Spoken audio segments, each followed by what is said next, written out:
Olá, é um prazer a gente poder estar aqui se comunicando. Eu aqui do lado de trás da câmera e você aí na tela, mas nós estamos plugados neste programa Café e Fé. Café, já a palavra em si diz que nós precisamos de fé. A fé é uma das três realidades ou bênçãos supremas. São daquelas que o Paulo chamou a três realidades: a fé, a esperança e o amor. Mas ele diz que o maior é o amor, porque a fé e a esperança nós só temos na terra, só temos cá. Lá não teremos mais necessidade da fé, porque temos a realidade. Mas aqui nós precisamos nos conectar com a fé, e o nosso objetivo é proclamar, é anunciar, é falar deste Evangelho de Cristo, do Evangelho da boa notícia de que Cristo veio buscar e salvar pecadores indignos, transformando-os em filhos de Deus.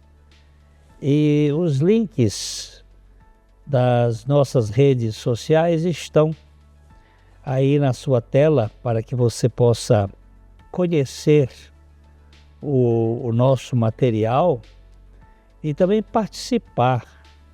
E falar em participação, nós gostaríamos muito que você estivesse junto conosco nessa rede de oração.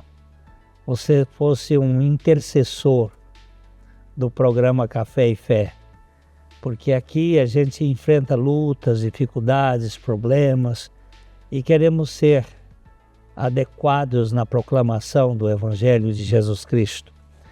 A segunda coisa que você pode fazer conosco é, se for da seu interesse de nos ajudar a nos manter no negócio, na proclamação, contribuindo com aquilo que for da sua liberalidade, para que o programa seja mantido a custos para a TV, a custos de produção, e nós gostaríamos muito que, se for da vontade de Deus, que a gente continue aqui.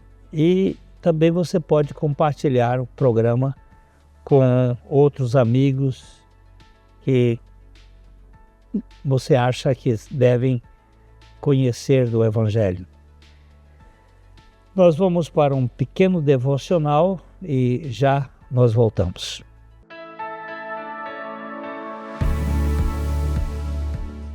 Bom dia, graça e paz. Estamos aqui novamente. Eu queria hoje ler com vocês um texto do capítulo 4 de Hebreus, que se encontra no versículo 10, onde a palavra de Deus nos diz assim: Ora, o Deus de toda graça, que em Cristo vos chamou à sua eterna glória, depois de terdes sofrido por um pouco, Ele mesmo vos há de aperfeiçoar, de firmar, de fortificar e de fundamentar. A Ele seja a glória pelos séculos dos séculos. Amém. Nós estamos caminhando aqui já há algumas semanas falando sobre essa questão da ansiedade, da preocupação, do medo, do estresse. E eu queria hoje que você prestasse atenção no que a palavra de Deus está dizendo nesse versículo. Que o Deus de toda a graça, que em Cristo nos chamou à sua eterna glória. Deus nos chamou e Deus nos chama somente pela pessoa de Jesus Cristo.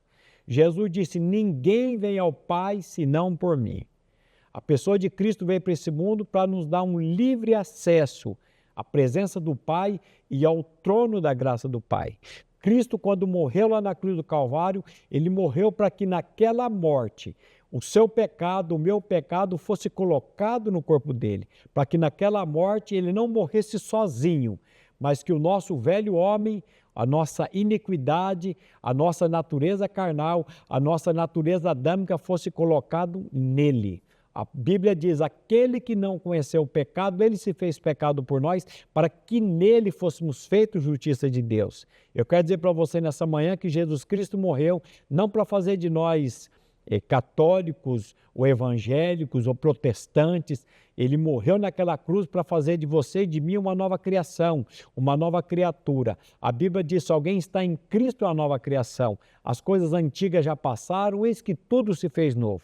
Nós precisamos conhecer a obra que Cristo veio fazer. E a obra que ele veio fazer foi morrer numa cruz, nos atrair no corpo dele, para que ali nós morrêssemos e ao terceiro dia ressuscitássemos com ele em novidade de vida. E agora, com a vida dele, sim, nós podemos nos achegar diante desse Deus de toda graça, que nos chamou em Cristo. E esse Deus e essa pessoa de Cristo, depois de ter sofrido por um pouco, ele está dizendo aqui, ele mesmo nos há de aperfeiçoar, de nos firmar, de nos fortificar e nos fundamentar. Precisamos, pela graça de Deus, ir diante da pessoa de Cristo e clamar a Ele para que Ele venha nos fortificar, que Ele venha nos fundamentar e Ele venha a cada dia mais nos firmar na palavra dEle.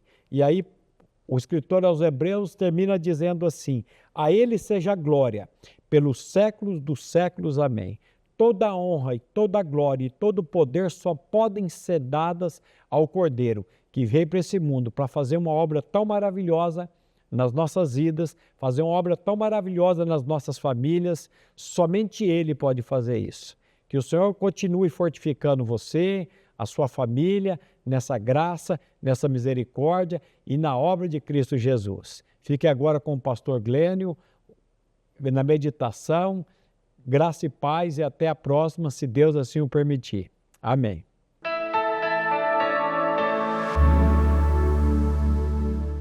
Ótica Higienópolis. Há 35 anos no mercado óptico de Londrina, sempre com novidades em produtos e tecnologia. Nossa equipe está preparada para dar uma verdadeira consultoria, facilitando a escolha de seus óculos para correção ou proteção solar. Ajuste de óculos personalizados, respeitando o conforto e anatomia do seu rosto. Ótica Higienópolis. Avenida Higienópolis, 346, em Londrina.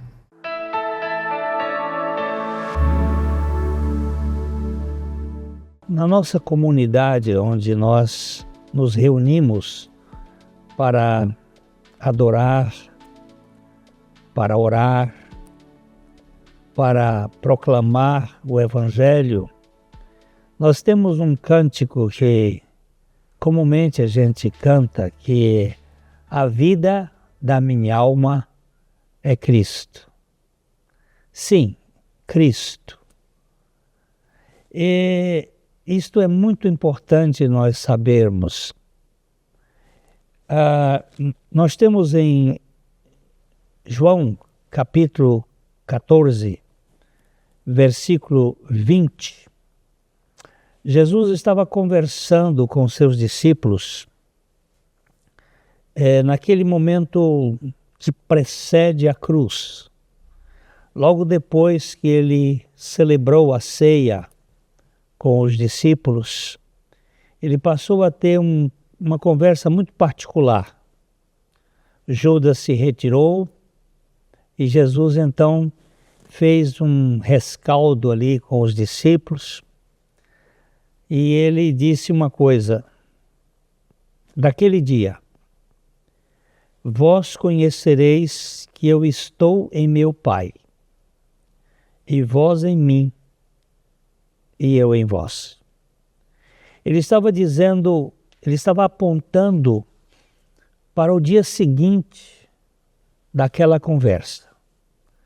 Essa conversa aconteceu aí na boca da noite, no início, e logo depois Jesus vai para o Getsêmani e depois ele é preso e depois ele é julgado na madrugada, e depois ele é crucificado às 9 horas da manhã. E ele diz, naquele dia, vocês vão conhecer que eu estou em meu Pai. E vocês vão estar em mim, e eu vou estar em vocês. Este foi o dia mais importante do universo. Para mim, a criação é maravilhosíssima, é extraordinária. Eu não posso, na minha limitação, admitir que esta ordem cósmica, que esta organização celular, que esta beleza da criação seja fruto de um acaso, de algo sem inteligência. Quando eu olho desde o micro até o macro, desde uma célula até uma constelação, eu vejo uma coisa extraordinária, uma ordem perfeita, que me faz negar a falta de inteligência nisso tudo. Mas eu vejo algo muito maior do que a criação, que é a redenção do ser humano. Porque nós fomos criados por Deus e nós temos uma parte física que é basicamente química, matéria. Nós temos uma parte psíquica, onde nós manifestamos com as nossas emoções, com o nosso raciocínio. Mas nós temos uma parte espiritual que foi desconectada de Deus, que nós perdemos aquela ligação com Deus. E isto em razão do pecado. Nós ficamos egoístas, ególatras, adorando a nós mesmos, autocentrados, independentes, arrogantes, soberbos. E aí você vai encontrar tudo quanto nos mostra esta autodeterminação.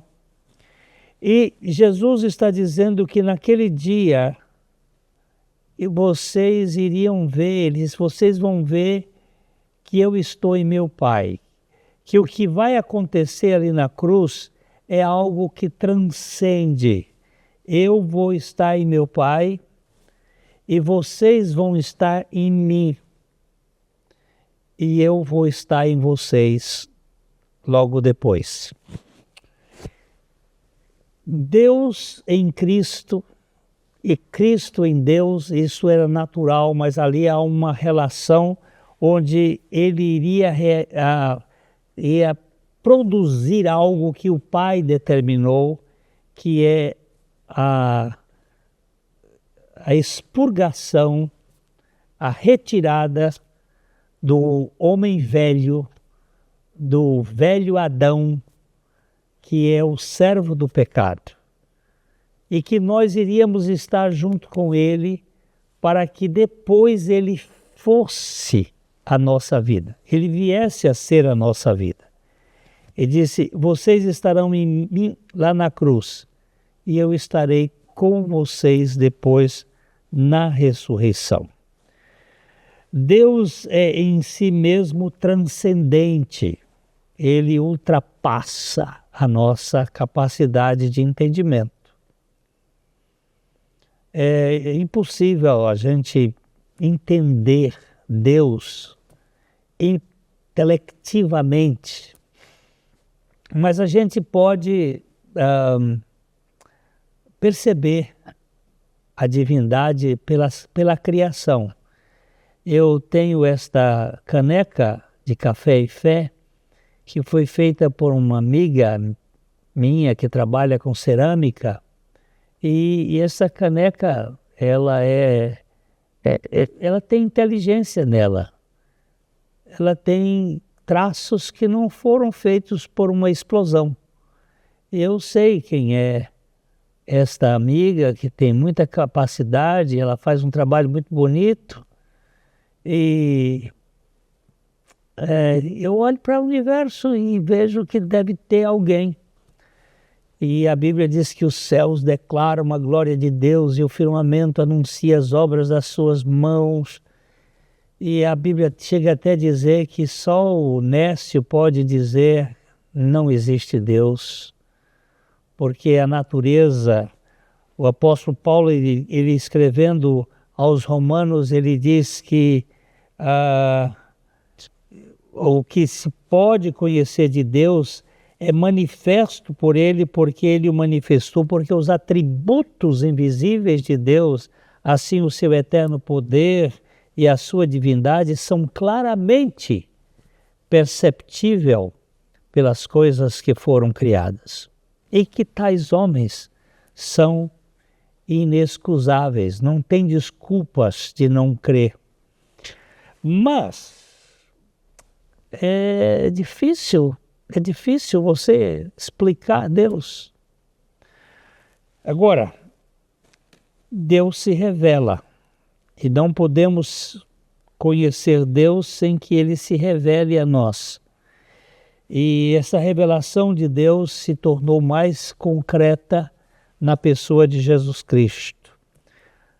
O apóstolo João diz que o Verbo se fez carne e habitou entre nós, cheio de graça e de verdade.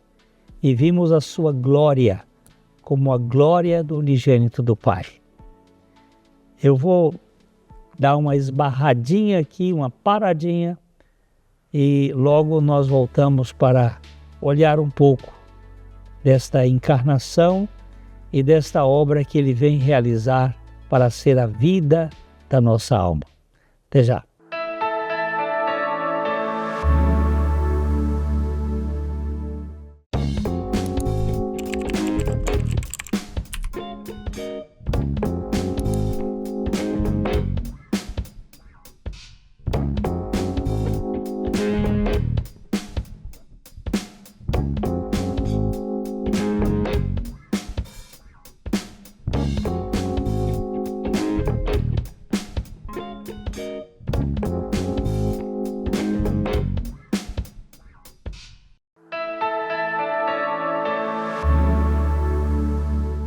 Para nós compreendermos Deus, Ele precisou descer até onde nós estávamos, ou nós estamos, na dimensão da estatura humana.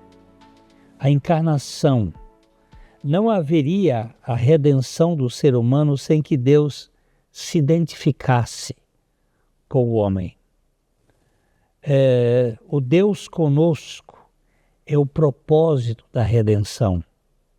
Uma vez eu vi uma ilustração de uma pessoa que estava passando num campo e pisou num formigueiro, e ele olhou que as formigas estavam ali sendo amassadas, sofrendo, e ele se acocorou para conversar com as formigas e dizia: formiguinhas, desculpa, eu pisei em vocês e vocês estão aí quebradas. E ele disse: eu estava fazendo uma coisa de bobo, de tolo.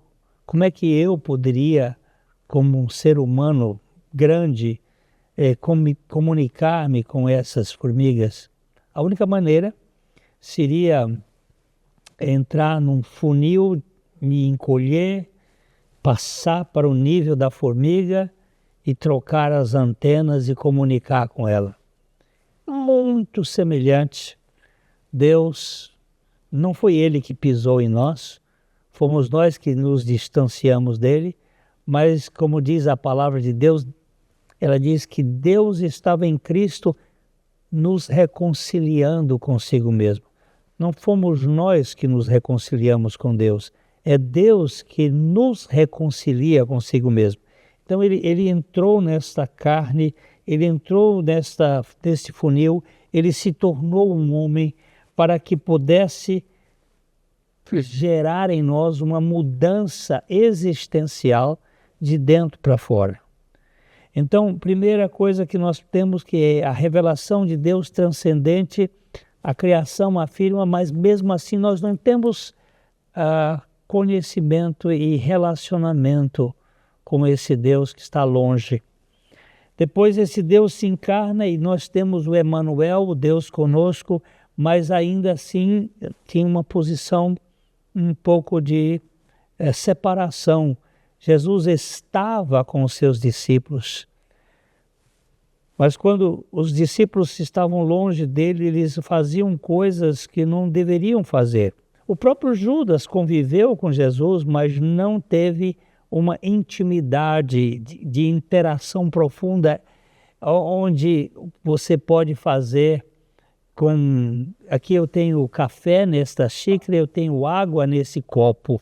Eles estão longe um do outro, ou estão mais próximo, eu posso fazer assim, mas quando eu vou fazer uma coisa aqui, eu vou pegar o café e vou colocar na água, aí você vai ver, não dá para, agora é só um processo químico para separar, e essa é a terceira posição. Deus transcendente, Deus imanente e Deus em nós. Deus revela-se ao seu povo e vem habitar com o seu povo para Deus viver em seu povo. Esta é a grande obra de Deus. Ele estava lá, está na criação mostrando, depois ele se torna um com o homem e finalmente ele vem habitar em nós. É o que ele disse lá. Naquele dia vocês vão ver que eu estou em meu Pai, vocês vão estar em mim e depois eu vou estar em vocês. Quando nós estivermos ou estamos nele, nós estamos nele para ele nos desmanchar, nos desconstruir daquela herança de Adão, tirando na morte. Por isso que Paulo diz, eu estou crucificado com Cristo, eu não vivo mais, mas Cristo vive em mim. Tirou o velho homem e agora ele vem habitar em nós. O grande mistério da redenção é Cristo vivendo naqueles que ele redimiu. O apóstolo Paulo, quando escreveu a carta aos Colossenses, ele vai dizer assim, o mistério que estivera oculto dos séculos e das gerações, agora, todavia, se manifestou aos seus santos. Qual é esse mistério?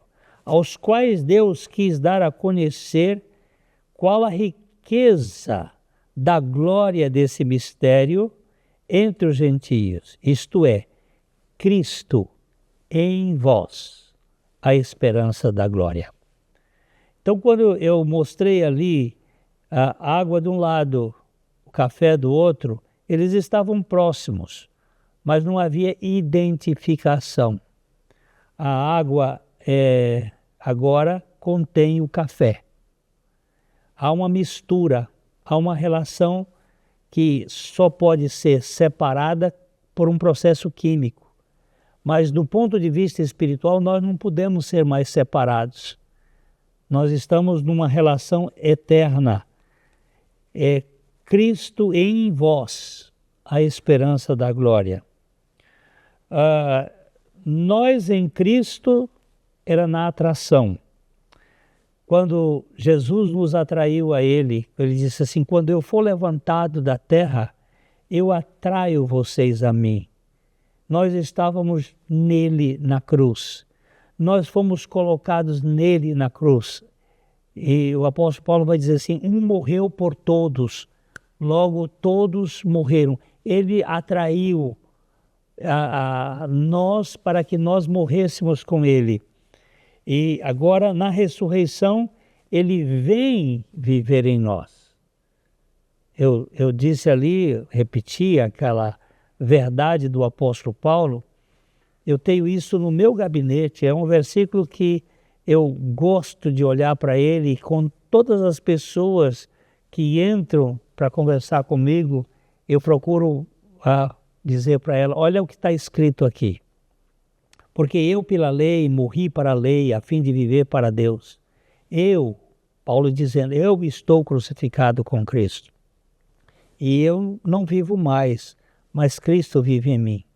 E a vida que eu agora vivo na carne, nesse corpo, eu vivo-a pela fé do Filho de Deus, fé do Filho de Deus para se colocar nele, a fé do Filho de Deus para ser a fé no Filho de Deus que me amou e a si mesmo se entregou por mim. Nós em Cristo na cruz, Cristo em nós na ressurreição. O verdadeiro cristão não é um artista representando o Cristo no palco da vida, mas sim um morto para si mesmo, em que Cristo vive a sua vida através dele. Morto como? Morto mediante a obra de Cristo, lá na cruz. Francisco de Assis, na sua oração, ele afirma uma série de coisas, ele diz, é amando que se é amado, é perdoando que se é perdoado, e é morrendo que se renasce para a vida eterna. Não é morrendo fisicamente, é morrendo em Cristo. É experimentando essa morte em Cristo. François Fenelon, um arcebispo de Paris, no século XVIII, ele disse, só quando nós experimentamos a morte com Cristo é que nós podemos experimentar a vida de Cristo. Isto é uma realidade espiritual. Isso não pertence a um sistema religioso, isso pertence à experiência cristã. Você e eu, como filhos de Deus, não somos meros intérpretes de Cristo. Nós somos muito mais do que imitadores, pois Cristo vive em nós. Não é por aprendizado, por imitação, é como se fosse uma simbiose, ou como se fosse alguma coisa que penetra um no outro, e é como esta água que foi contaminada ou foi misturada com o café. Cristo vence a nossa vida. Nós fomos regenerados para sermos conformados com a imagem de Cristo. Como é lindo que o apóstolo Paulo diz, porque de antemão Deus nos conheceu e nos predestinou para sermos conformes à imagem do seu Filho, a fim de que ele seja o primogênito entre muitos irmãos. Você e eu podemos ser religiosos, fazendo as coisas de fora, tentando imitar, ou você e eu podemos ser realidades espirituais onde Cristo vem habitar em nós. Você pode ganhar essa revelação e o Espírito Santo está aí para fazer isso. E eu quero terminar aqui com aquele abraço carinhoso de coração para coração, e espero que, se o Senhor não voltar antes, nós nos encontremos num outro programa. Fique aqui, esse abraço.